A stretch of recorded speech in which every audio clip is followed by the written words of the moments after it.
வாதம் செய்வது என் கடமை, அதில் வழியை காண்பது உன் திறமை.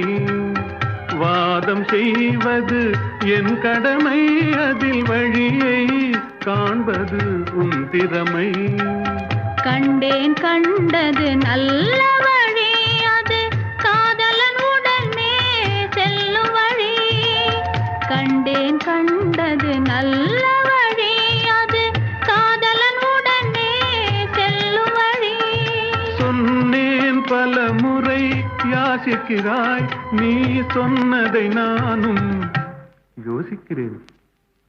ஒருத்தி ஒருவனை நினைத்து விட்டால் அந்த உறவுக்கு பெயர் என்ன? காதல்